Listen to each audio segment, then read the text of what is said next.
Bonjour et bienvenue sur mon podcast La quête de l'équilibre.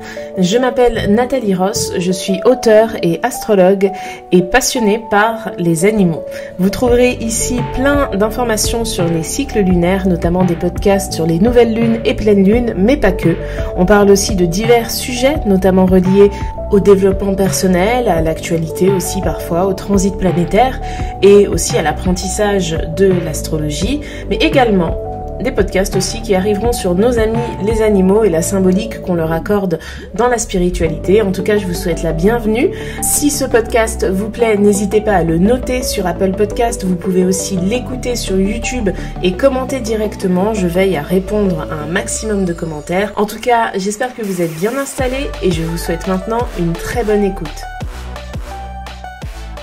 Bonjour, j'espère que vous allez bien. Je suis heureuse de vous retrouver aujourd'hui pour un nouveau podcast qui est un peu différent des autres puisque j'ai décidé de l'appeler « À quoi sert l'astrologie ?»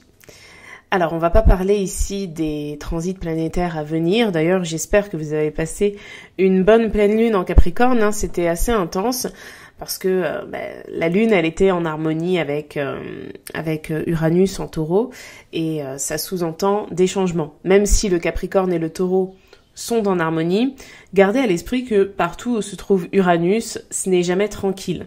Les changements d'une vie, les changements que l'on vit de manière inopinée, c'est jamais quelque chose de tranquille, même si ce sont des changements que l'on a décidés et qui sont favorables à notre évolution. L'exemple que je prends toujours, et je crois que j'en avais parlé d'ailleurs dans le dernier podcast, c'est l'exemple du déménagement.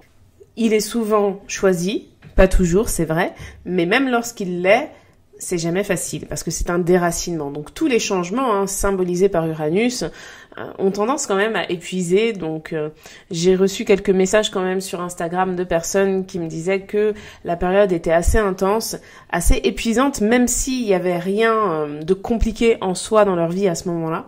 Mais en tout cas, j'espère que vous allez tous au mieux. Et dans ce podcast, donc, on va parler de l'utilité de l'astrologie. Quand j'ai commencé à m'intéresser à l'astrologie, et que j'allais sur les sites qui étaient dédiés à cette pratique, c'était surtout des sites, on va dire, assez anciens, des sites pas forcément mis à jour, pas forcément teintés d'un beau design, etc. Et il n'y avait pas de compte Instagram comme aujourd'hui qui en parlent beaucoup, qui font des présentations, des explications, des phases lunaires, etc.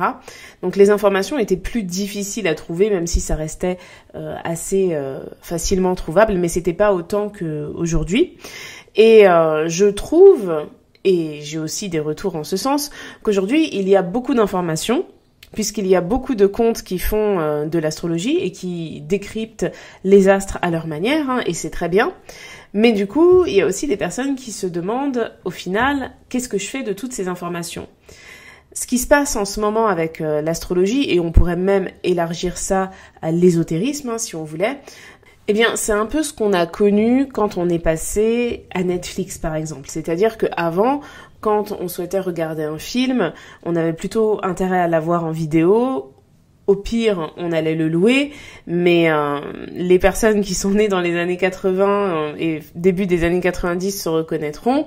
Quand on loupait les séries de la trilogie du samedi, pour les revoir, il fallait attendre. Il fallait attendre les rediffusions, etc. Donc, on n'avait pas tant de choix que ça. Et même si on remonte encore plus anciennement, avant l'apparition de la TNT, il y avait que 6 chaînes. Donc, quand on cherchait à savoir ce qu'on voulait voir le soir, il y avait moins de choix, forcément.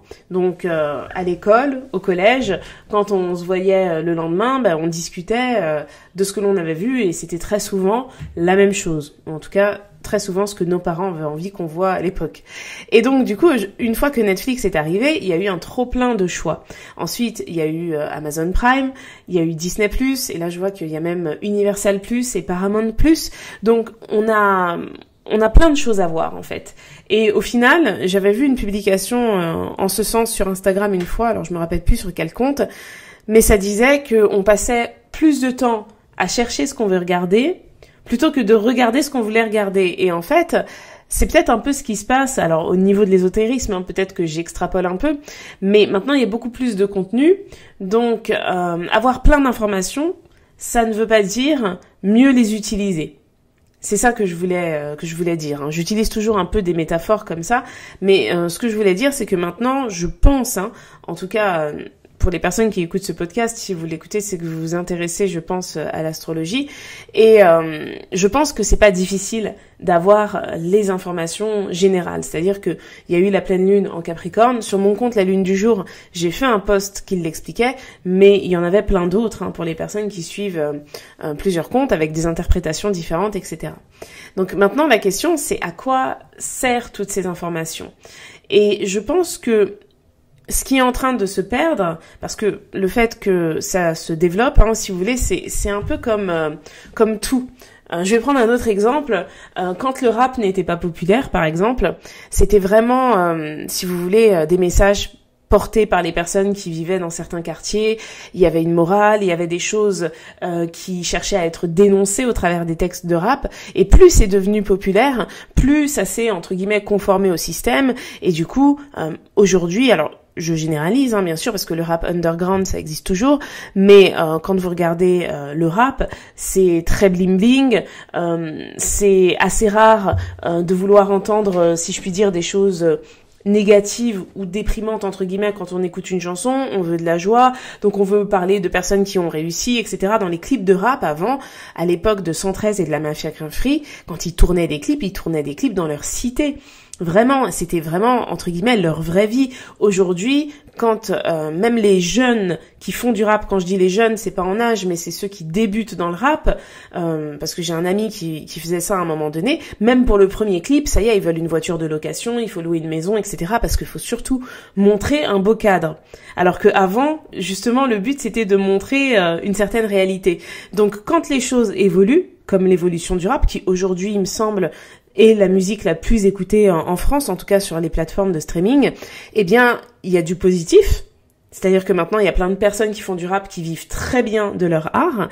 Et il y a du négatif, c'est-à-dire qu'on perd quand même l'essence de la chose. Eh bien, c'est un peu ce qui se passe avec l'ésotérisme, dans le sens où là, on est dans une phase où il y a beaucoup d'informations qui sont disponibles. Hein.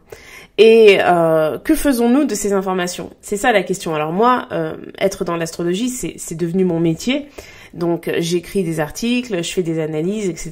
Donc c'est mon travail. Mais je pense que pour les personnes qui me suivent, les personnes qui écoutent ce podcast, c'est important que ce soit utile aussi dans la vie. Et ça, malheureusement, à mon sens en tout cas, c'est quelque chose qui ne peut pas être expliqué en un post Instagram. Il y a quelques mois, au mois d'avril, j'ai fait ma première session de formation. On était plus d'une centaine de personnes et c'était vraiment quelque chose d'intense qui a permis, si je puis dire, de créer du lien, mais aussi d'approfondir les connaissances des uns et des autres sur le sujet de l'astrologie et surtout comprendre aussi comment ça peut nous être utile, pourquoi faire son thème astral, pourquoi faire son thème d'astrologie karmique, etc., etc. Et donc, pourquoi je vous dis ça ? Parce que en ce moment, vous l'avez peut-être vu, mais j'ai un peu de mal à créer du contenu sur les réseaux sociaux parce que je cherche à véhiculer mieux, si je puis dire, mes connaissances, les messages par rapport à ça, et surtout, je cherche de l'utilité dans cette transmission. Donc, à quoi sert l'astrologie ? Pour répondre à la question, pour moi, ça sert à mieux vivre, tout simplement. C'est-à-dire qu'un parent qui va faire le thème de son enfant, en tout cas quand c'est fait de manière saine, hein, parce que ça arrive aussi que ce soit fait pour de mauvaises raisons, mais le but premier, c'est de cerner le potentiel de son enfant et de tout faire pour le pousser à l'exploiter.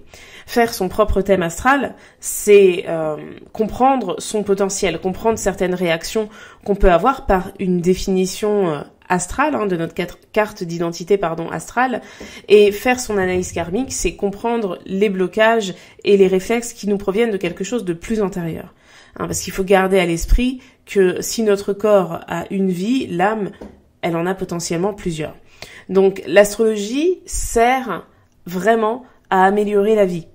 C'est-à-dire que quand je vois parfois des personnes qui m'écrivent parce qu'elles sont en panique, parce que Mercure rétrograde par exemple, pour moi c'est pas à ça que devrait servir l'astrologie. Alors comme tout, on reprend l'exemple du rap, forcément pour que le rap devienne populaire, il a fallu faire des chansons beaucoup plus drôles, beaucoup plus cool, beaucoup moins teintées de sens pour que ce soit, si je puis dire, répandu.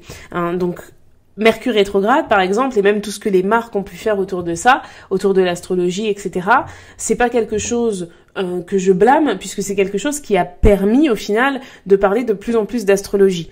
C'est Roland Legrand qui m'avait dit ça par rapport aux horoscopes. Une fois, on avait eu une discussion sur les horoscopes, et il me disait bien évidemment que c'était pas forcément vrai pour tout le monde, ce qui est c'est totalement impossible qu'un horoscope soit vrai pour tous les Capricornes, pour tous les Verseaux, etc.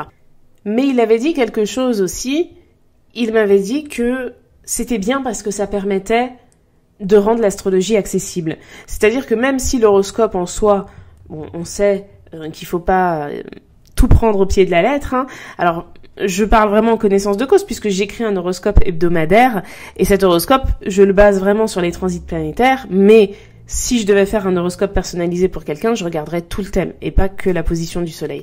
C'est en ce sens qu'un horoscope, même s'il est écrit en fonction des placements planétaires, il ne peut pas être exact pour tout le monde.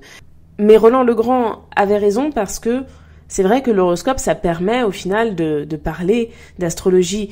Et quand je me suis vraiment intéressée au sujet, je me suis rendu compte que beaucoup de personnes dans mon entourage regardaient leur horoscope. Soit dans un magazine, soit dans un journal, soit à la radio aussi, il passe à la radio.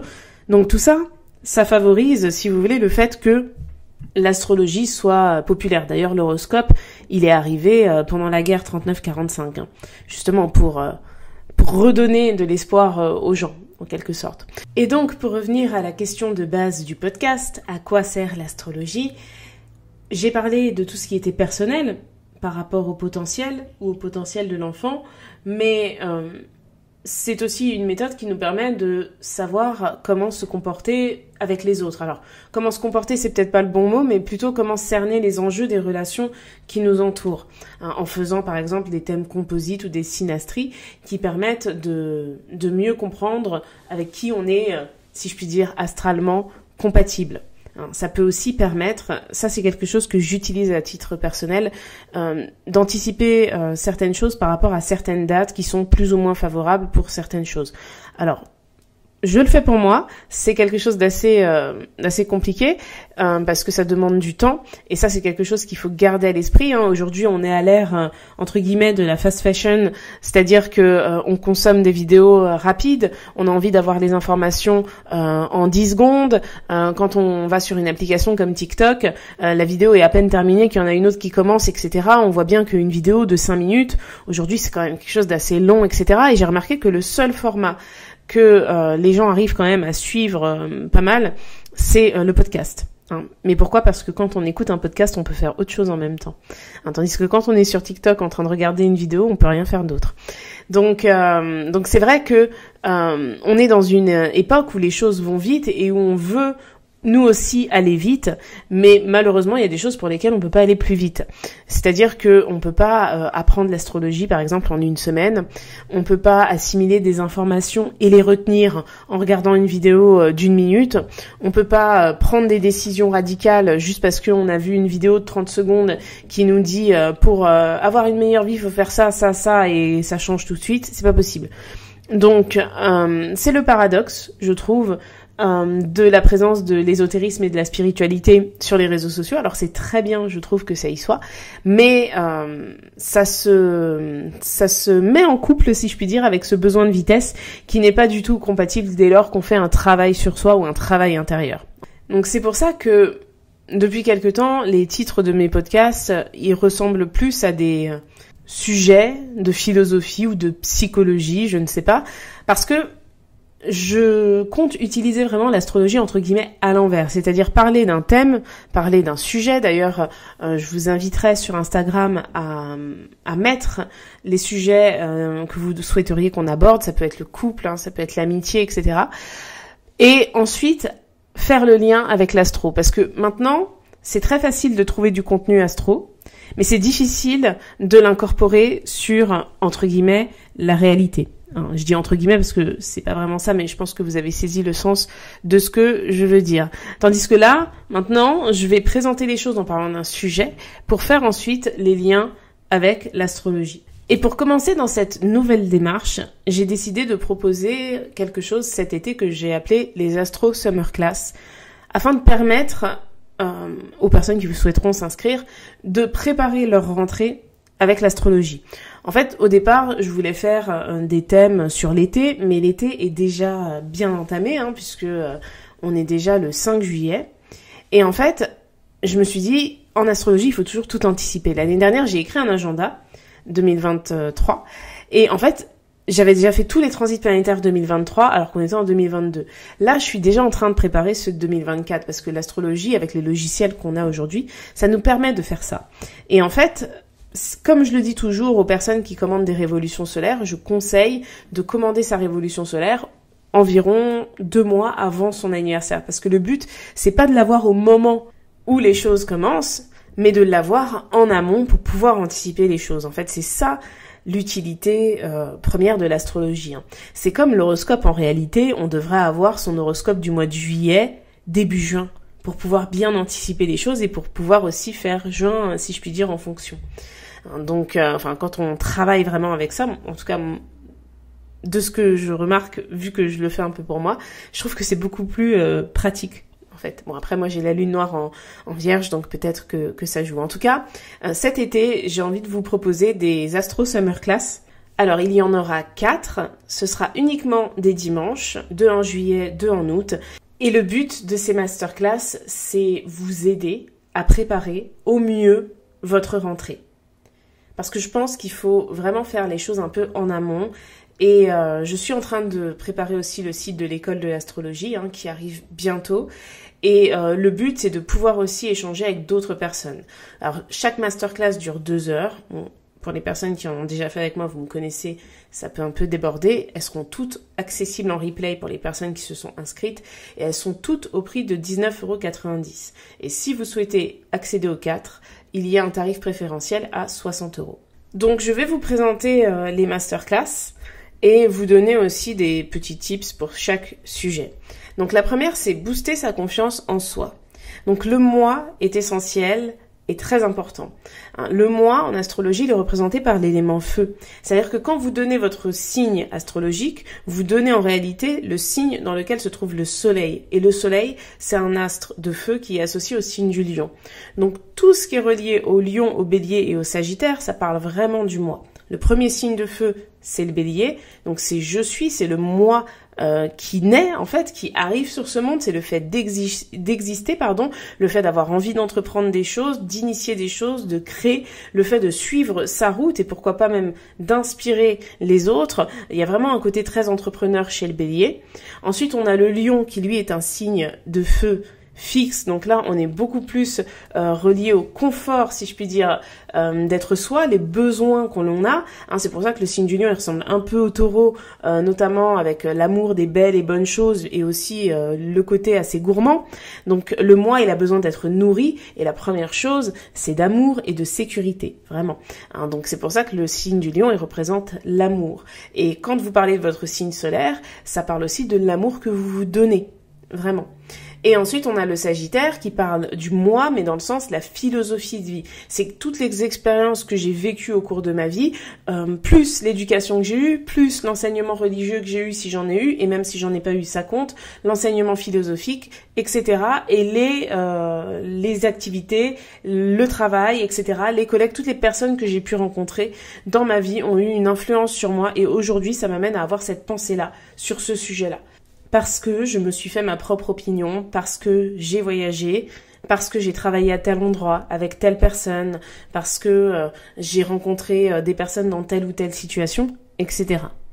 Donc au travers de cette masterclass, booster la confiance en soi, ce qu'on va voir, c'est quel sera l'impact des transits planétaires sur les signes de feu. Et là, vous allez me dire, certaines personnes, Oui, mais moi j'ai pas d'astre en feu. Hein. Je dis ça parce que c'est clairement mon cas. Moi je n'ai aucun astre en feu parce que je suis pas solaire, Sagittaire, Bélier ou Lion, etc. Mais c'est pas grave parce que ça aura quand même un impact. Hein, dites-vous que par exemple en ce moment on a Mars qui est en Lion. Ça joue sur les Lions, bien sûr, sur les signes de feu. Mais ça joue aussi sur tout le zodiaque parce que Mars va créer des aspects. Mars en étant en Lion, il est au carré de Jupiter. Donc c'est pour ça qu'on vit une période qui est quand même assez intense et assez épuisante aussi sur le plan énergétique. Donc cette masterclass, elle couvrira vraiment ce sujet. Je précise que pour les masterclass, il faut son thème astral, donc il est facilement téléchargeable sur AstroThème et ce sera vraiment des pistes de réflexion par rapport à tout ça. La seconde masterclass, avoir un entourage sain, eh bien en astrologie, tout ce qui représente notre lien social est associé à l'élément R. Donc, on va voir exactement la même chose que pour la masterclass précédente sur l'élément feu, mais cette fois-ci par rapport à l'élément air. Quelles sont les planètes qui vont être en air, etc. En plus, au mois de septembre, à la mi-septembre, le soleil, il rentre dans le signe de la balance. Hein, donc, forcément, ça aura un impact fort. Et il ne faut pas oublier que le mois de septembre, c'est le mois de la moitié de l'année astrologique. C'est-à-dire que le premier signe, c'est le bélier. Le 7e signe, c'est la balance, on est vraiment à l'opposé, donc on va être au moment de l'équinoxe, hein, c'est-à-dire le jour où le jour et la nuit ont la même durée, hein, comme au printemps, hein, sauf que cette fois ce sera pour l'automne, et on rentre quelque part dans une nouvelle phase. Hein. De toute façon, le mois de septembre, c'est la rentrée, c'est la reprise des bonnes habitudes entre guillemets, hein. C'est pour ça qu'on est dans une énergie vierge, hein, une énergie d'organisation. Hein, vous remarquerez que dans l'année, on a 2 périodes de renouveau et d'organisation. C'est septembre et janvier. Et ces 2 mois, ils commencent dans des énergies de terre. Hein, donc c'est vraiment associé à cette notion d'organisation, de stabilité et d'ancrage. Hein. Donc voilà, enfin c'était pour la petite histoire, pour prouver que en astrologie, je trouve qu'il n'y a pas vraiment de hasard. Et donc, au travers de cette masterclass, avoir un entourage sain, c'est comment interagir avec les autres d'une manière saine, même si on se fait attaquer, même si on n'est pas en tort, etc. Comment préserver au final sa santé mentale par rapport à l'environnement social que l'on a. Et l'environnement social, ça c'est très important parce que je trouve, alors je suis pas beaucoup sur les réseaux, hein. Donc ce que je vois c'est pas forcément représentatif de tout ce qui est sur les réseaux, mais je trouve que lorsque je vois des vidéos, des posts qui parlent justement des relations sociales, on a toujours des conseils, les personnes toxiques, il faut les éviter, il faut faire ci, il faut faire ça, etc. Mais en fait, il n'y a pas de personnes toxiques, il y a des situations toxiques. Peut-être qu'on a tous été à un moment donné toxiques pour quelqu'un. Est-ce que ça veut dire qu'on doit être évité par tout le monde ? Je ne pense pas. Donc je pense que quand on parle d'environnement social, quand on parle de personnes toxiques, on a tendance rapidement à se faire à l'idée que c'est des personnes qu'on a choisies dans notre vie. Mais une personne toxique peut être une personne avec laquelle on travaille, une personne qui fait partie de notre quotidien malgré nous, parce que c'est le conducteur de bus, parce que c'est le collègue, parce que c'est l'agent d'entretien au travail, parce que c'est la maîtresse de notre enfant, etc. Donc ce qui est important vraiment, c'est comprendre les relations sociales et pas mettre chaque personne dans une case. Au final, je trouve que tout ce qui est relié aux relations sociales, au final, ça revient aussi au moi. Et c'est pas pour rien, je pense, qu'en astrologie, l'air et le feu, c'est-à-dire les relations sociales, la communication et le moi, l'individualité, ce sont des éléments qui sont en complémentarité. Hein. S'il y a pas d'air, il y a pas de feu. Donc, c'est vrai que juste cette phrase... S'il n'y a pas d'air, s'il n'y a pas de feu, quand on y pense, l'air, hein, dans le zodiaque, hein, pour caricaturer, c'est plus les autres, et le feu, c'est nous. Donc ça veut aussi dire que sans les autres, on n'existe pas individuellement. On n'est pas original si il n'y a pas les autres au final, parce que s'il n'y a pas d'éléments, j'allais dire de comparaison, même si c'est pas bien de se comparer, mais quand on définit une personne originale, c'est quoi ? C'est par rapport à une norme qui a été identifiée. Hein, donc bon, alors après je sais qu'on vit à une période où on veut casser toutes les normes, mais on verra bien sur le long terme que ça ne fonctionne pas, puisque casser les normes c'est juste en mettre des nouvelles qui sont peut-être plus larges, qui sont peut-être plus précises, mais au final c'est en mettre quand même des nouvelles.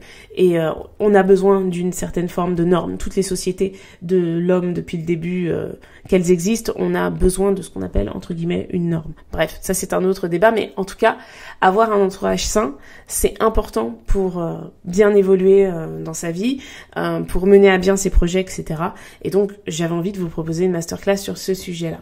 Ensuite, la troisième masterclass, elle s'appelle « Démarrer de nouvelles choses ». Donc, elle rejoint ce que je disais tout à l'heure sur le fait que le mois de septembre, c'est un nouveau départ, comme l'est le mois de janvier, sauf que on est pris par des responsabilités. Au mois de janvier, c'est normal, enfin, quand je dis c'est normal, c'est dans les mœurs de se dire on prend de bonnes résolutions, etc. Et du coup, ce qui apparaît aujourd'hui, c'est l'anti-résolution, c'est arrêter de prendre des résolutions parce qu'il faut en prendre, etc. Mais la vérité, c'est qu'on prend tous des résolutions. Alors, pas forcément au même moment, ça c'est vrai. On n'est pas tous obligés de les prendre le 1er janvier, mais force est de constater que les énergies de terre sont favorisées. Vraiment. Alors, les énergies de terre, si on prenait des résolutions début mai, on peut aussi, très bien. Mais vous voyez bien que le 1er mai, ça commence avec la fête du travail. C'est un mois qui est associé au signe du taureau. Alors, le signe du taureau est un signe travailleur, mais c'est le signe de terre fixe et il y a une grande recherche de confort et de stabilité. En tout cas, pour nous, Français, vu tous les jours fériés qu'on a au mois de mai, en général, c'est pas une période où on prend des nouveaux départs. C'est plutôt une période où on s'assoit, si je puis dire, dans notre confort et on profite de tout ce qu'on a mis en œuvre. D'ailleurs, en réalité, s'il y avait 2 mois favorables pour partir en vacances, ce serait mai et août. Vraiment, le taureau et le lion. Je trouve que c'est les meilleurs mois pour cela. Bref. Donc démarrer de nouvelles choses, c'est quelque chose qu'on fait tous au mois de septembre, notamment les personnes qui de toute façon ont des enfants, ils n'ont pas le choix puisque la rentrée scolaire c'est à ce moment-là. Mais on observe aussi beaucoup de personnes qui déménagent pour la rentrée, beaucoup de personnes qui démarrent un nouveau job à ce moment-là, etc. Et pour toutes les personnes qui entament des formations, c'est clair et net que souvent ça commence en septembre. Donc c'est ce côté initiateur, la nouveauté, c'est aussi quelque chose de très verso. Donc là, on va voir vraiment toutes les énergies. On va étudier notamment la carte du ciel du 1er septembre parce qu'elle est importante, puisqu'elle démarre le mois. Et donc, on va voir quelles sont les énergies générales et comment les utiliser au mieux. Et selon les signes, ce qui est le plus ou le moins favorisé. Vraiment. Donc, c'est vraiment l'idée de démarrer de nouvelles choses, comment s'y prendre et surtout, comment s'y tenir. Parce que c'est ça qui est important. Et ça, on va vraiment faire les choses signe par signe au travers de cette masterclass parce que c'est assez intéressant. C'est une masterclass qui va peut-être durer un peu plus que 2 heures, mais ce sera pas mal. Et ce sera peut-être la masterclass pour laquelle il faudra peut-être avoir un peu les notions des maisons par rapport aux autres. Et la dernière masterclass, elle s'appelle « Vivre au rythme de la lune ». Alors pour le coup, celle-ci, elle sera vraiment accessible à tout le monde, même aux personnes qui n'ont pas du tout de notion en astrologie, parce qu'on va vraiment étudier un cycle lunaire de A à Z, celui de la rentrée. Et on va comprendre l'impact sur tous les signes, c'est-à-dire qu'on va vraiment voir le cycle jour par jour. C'est quelque chose que j'ai jamais fait. Même sur Instagram, quand j'ai parlé des pleines lunes, des nouvelles lunes, etc., j'ai jamais détaillé la lunaison jour par jour. Et ça, c'est quelque chose de très important. Pour moi, je le fais quand j'ai le temps. Et du coup, vu que j'ai pu constater que c'était assez fructueux, parce que ce que je propose, je le fais d'abord sur moi, pour savoir si ça marche, vraiment. Et je pense que ce sera une masterclass très intéressante, vraiment celle vivre au rythme de la lune. Ça va être vraiment très passionnant. Donc voilà, j'espère que cette présentation vous a aussi apporté des pistes, parce que c'est aussi un podcast, si je puis dire, éducatif, entre guillemets. Donc j'espère vous avoir apporté des informations qui vous seront utiles. Et en tout cas, si vous souhaitez rejoindre ces masterclass, c'est vraiment avec plaisir que je vous y accueillerai. Le prochain podcast parlera un peu plus, si je puis dire, d'astrologie. Enfin, je dis un peu plus, mais en réalité, je fais que parler d'astrologie. C'est juste une nouvelle manière d'aborder qui, à mon sens, est plus utile. Donc, en tout cas, le prochain podcast, il parlera de la nouvelle lune en Cancer, qui aura lieu le 17 juillet. Il sortira mercredi prochain. Donc voilà. Là, on va vraiment être sur une analyse lunaire. En tout cas, je vous remercie de m'avoir écouté jusqu'ici. J'espère que vous avez appris des choses au travers de ce podcast. N'hésitez pas à répondre sur Instagram dans la petite case par rapport au sujet que vous aimeriez que j'aborde. Comme je disais tout à l'heure, là je parle plus du fait d'aborder Mars en Cancer ou etc. Ou ce genre de choses. Vraiment, abordons plutôt des sujets de vie et on y mêlera l'astrologie parce que ça rend la démarche plus utile. Alors, je compte aussi proposer du contenu beaucoup plus scolaire en astrologie. Ce sera sur le compte L'école de l'astrologie. Et j'en profite aussi au passage pour dire aux personnes qui me demandent si ma formation va revenir. Oui, il y aura une nouvelle session et elle sera sur le mois de novembre, normalement. Et les inscriptions démarreront à la rentrée, je pense, oui, à la rentrée en septembre. Donc voilà, écoutez, merci de m'avoir écouté. Je vous dis à très vite sur Instagram et à la semaine prochaine pour un nouveau podcast. Au revoir.